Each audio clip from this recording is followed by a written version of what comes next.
दोस्तों, भगवान शिव के बारे में ऐसा कहा जाता है कि भगवान शिव त्रिलोक के आदि और अंत के देवता हैं, जिनके आगे दुनिया की सभी शक्तियाँ असफल हो जाती हैं। लेकिन क्या आपको मालूम है आखिर भगवान शिव का जन्म कैसे हुआ था? उनकी माता कौन थी और उनके पिता का क्या नाम था? उन्होंने किससे अपनी शिक्षा प्राप्त की थी और किस किस को शिक्षा का दान दिया था? अगर नहीं तो चलिए, क्योंकि इस वीडियो के माध्यम से हम आपके इन्हीं सभी सवालों का जवाब देने वाले हैं, इसलिए प्लीज इसे स्किप किए बिना एंड तक जरूर देखना। दोस्तों, आज सबसे पहले भगवान शिव के जन्म से जुड़ी पहली कहानी यानी शिव पुराण की एक लोकप्रिय कथा के बारे में बताने वाले हैं। शिव पुराण के अनुसार भगवान शिव को स्वयंभू माना जाता है, जिसका मतलब होता है कि भगवान शिव का जन्म स्वयं ही हुआ था। यानी कि इससे एक बात तो साफ हो जाती है कि ना ही भगवान शिव की कोई माता है और ना ही उनके कोई पिता है। इसी कारण से भगवान शिव पंच तत्वों से भी परे हैं, जिस कारण से इन्हें मृत्यु का भी कोई भय नहीं है और इनकी मृत्यु कभी नहीं हो सकती। पर अब बात करते हैं विष्णु पुराण में बताई गई भगवान शिव के जन्म से जुड़ी हुई एक और कहानी के बारे में। विष्णु पुराण में बताया गया है कि भगवान विष्णु के माथे से निकलने वाले तेज के कारण भगवान शिव की उत्पत्ति हुई थी और उनके नाभि से निकलते हुए तेज से कमल पर विराजमान ब्रह्मा जी का जन्म हुआ था। मगर दूसरी ओर भगवान विष्णु के जन्म के बारे में शिव पुराण में बताया गया है कि एक बार की बात है जब भगवान शिव अपने घुटने मल रहे थे और उनके घुटनों से निकलने वाले मैल से भगवान श्री विष्णु जी का जन्म हुआ था। पर अगर ऐसा हुआ है तो विष्णु पुराण और शिव पुराण एक दूसरे से बिल्कुल अलग हैं। इस कथा के अलावा भगवान शिव के जन्म की एक और पौराणिक कथा काफी ज्यादा पॉपुलर है, जिसे शायद आपने बड़े बुजुर्गों से सुना होगा। पर अगर नहीं सुना तो आपकी जानकारी के लिए बता दें कि एक बार की बात है जब भगवान विष्णु और परम ब्रह्मा जी के बीच इस बात पर बहस छिड़ गई थी कि आखिर इस संसार में सबसे महान कौन है। और जब भगवान विष्णु और भगवान ब्रह्मा इस बात को लेकर बहस कर रहे थे तो एक जलते हुए खम्बे के रूप में महादेव उनके बीच आए थे। दोस्तों, वो दोनों इस रहस्य को नहीं समझ पाए और तभी अचानक से एक आवाज आई जिसने कहा कि जो भी इस खम्बे का छोर ढूंढ लेगा वही सबसे महान कहलाएगा। ऐसा सुनते ही ब्रह्मा जी ने एक पक्षी का रूप लिया और खम्बे का ऊपरी हिस्सा ढूंढने निकल गए। वहीं विष्णु जी ने वराह का रूप धारण किया और खम्बे का अंत ढूंढने निकल गए। बहुत देर तक खोजने के बाद भी दोनों में से किसी को भी खम्बे का छोर नहीं मिला और दोनों हार मानकर वापस आ गए। जिसके बाद भगवान शिव अपने असली रूप में आए और फिर भगवान विष्णु और ब्रह्मा जी ने ये मान लिया कि महादेव ही सबसे महान और शक्तिशाली है। इनसे बड़ी शक्ति इस दुनिया में कोई नहीं है। इसके साथ ही शिव पुराण में बताया गया खम्बा इस बात को दर्शाता है कि ना ही भगवान शिव जन्मे थे और ना ही उनका कोई अंत है। और एक कारण तो यही है कि भगवान शिव को स्वयंभू कहा जाता है, यानी भगवान शिव का अंत है ही नहीं, वे अमर हैं। अब हम बात करते हैं भगवान शिव से जुड़े एक ऐसे विषय के बारे में जो सबसे ज्यादा प्रसिद्ध है कि क्या भगवान ब्रह्मा भगवान शिव के पिता हैं?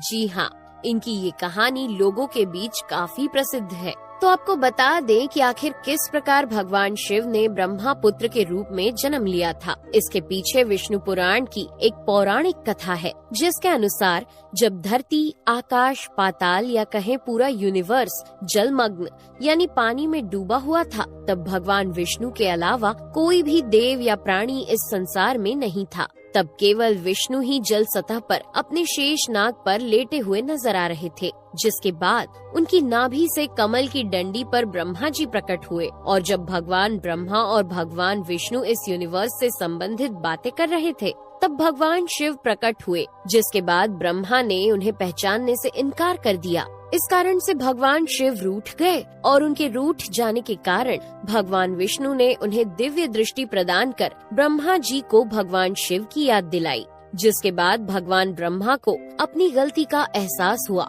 और शिव से क्षमा मांगते हुए उन्होंने उनसे अपने पुत्र रूप में पैदा होने का आशीर्वाद मांगा। जिस कारण से भगवान शिव ने भगवान ब्रह्मा की प्रार्थना को स्वीकार करते हुए उन्हें ये आशीर्वाद दे दिया। लेकिन इसके बाद जब भगवान ब्रह्मा ने इस सृष्टि की रचना शुरू की तो उन्हें एक बच्चे की जरूरत पड़ी और तब उन्हें भगवान शिव का आशीर्वाद ध्यान आया। जिसके लिए भगवान ब्रह्मा ने तपस्या की और बालक के रूप में भगवान शिव उनकी गोद में रोते हुए प्रकट हुए। आपको बता दें कि ये भगवान शिव का एकमात्र बाल रूप है। जब भगवान ब्रह्मा ने उनके रोने का कारण पूछा तो उन्होंने बताया कि उनका कोई नाम नहीं है। तब भगवान ब्रह्मा ने भगवान शिव का नाम रुद्र रख दिया, जिसका मतलब होता है रोने वाला। पर इसके बावजूद भी भगवान शिव चुप नहीं हुए, इसलिए ब्रह्मा ने उन्हें दूसरा नाम दिया। पर शिव को वो नाम भी पसंद नहीं आया और फिर भी वे चुप नहीं हुए। इस तरह शिव को चुप कराने के लिए भगवान ब्रह्मा ने भगवान शिव को 108 नाम दिए थे, जो रुद्र, शर्व, भाव, उग्र, भीम, पशुपति, ईशान और महादेव जैसे नाम थे। और शिव पुराण के अनुसार उनके ये नाम पृथ्वी पर लिखे गए थे। इसके बाद बात आती है श्रीमद् देवी महापुराण की। तो श्रीमद् देवी महापुराण में भगवान शिव की माता और पिता के बारे में बताया गया है। श्रीमद् देवी महापुराण के अनुसार देखा जाए तो एक बार जब भगवान नारद जी ने अपने पिता भगवान ब्रह्मा जी से पूछा कि इस सृष्टि का निर्माण किसने किया है, साथ ही भगवान विष्णु, भगवान शिव और आपके माता पिता कौन है, तब भगवान ब्रह्मा जी ने नारद जी को त्रिदेवों के जन्म के बारे में बताया। जो बताया वो वाकई चौंका देने वाली बात थी। दरअसल उन्होंने कहा कि देवी दुर्गा और शिव स्वरूप ब्रह्मा के योग से ब्रह्मा, विष्णु और महेश का जन्म हुआ था। यानी प्रकृति का रूप लिए माँ दुर्गा ही हम तीनों की माता है और ब्रह्मा यानी काल सदाशिव हमारे पिता है। इसके साथ ही श्रीमद् देवी महापुराण में भी भगवान विष्णु और भगवान ब्रह्मा के बीच हुए झगड़े की एक कहानी मिलती है, जिसके अनुसार एक बार श्री ब्रह्मा जी और विष्णु जी में झगड़ा हुआ और दोनों में बहस छिड़ी हुई थी। तब भगवान ब्रह्मा ने कहा कि सृष्टि को मैंने बनाया है और मैं ही प्रजापिता हूँ, जिसके जवाब में भगवान विष्णु जी ने कहा कि मैं आपका पिता हूँ, क्योंकि आप मेरी नाभि से निकले हुए कमल से पैदा हुए हैं। और धीरे धीरे कर ये बहस बढ़ती गई।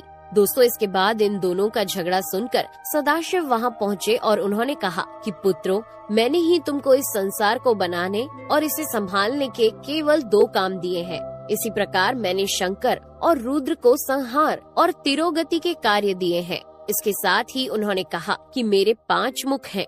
एक मुख से अकार, दूसरे मुख से उकार, तीसरे मुख से मुकार, चौथे मुख से बिंदु और 5वें मुख से नाद यानी कि शब्द प्रकट हुए हैं। उन्हीं 5 को एक साथ मिलाकर देखा जाए तो एक अक्षर ओम बनता है, जिसे आज हम सभी भगवान शिव के मूल मंत्र के रूप से जानते हैं। इतना कहने के बाद भगवान ब्रह्मा और विष्णु दोनों ही समझ गए कि भगवान शिव से ज्यादा शक्तिशाली इस दुनिया में कुछ भी नहीं है और दोनों ने भगवान शिव को प्रणाम किया और चले गए। चलिए दोस्तों, अब जब आप भगवान शिव के बारे में इतना तो जान ही चुके हैं, तो क्या आपको पता है कि आखिर भगवान शिव ने किससे शिक्षा प्राप्त की थी और उनके गुरु कौन थे?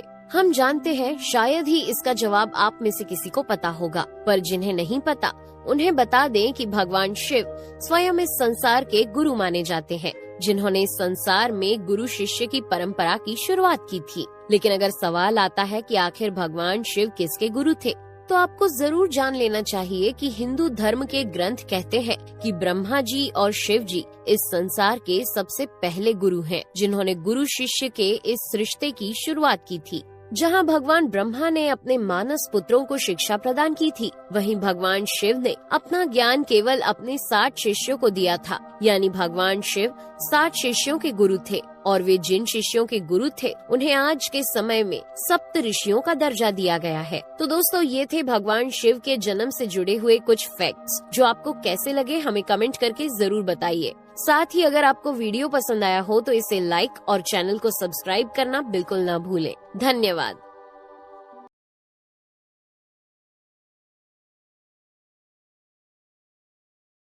With you, my love, these blossoms gain eternal meaning. My heart overflows, my Lord. As this journey begins,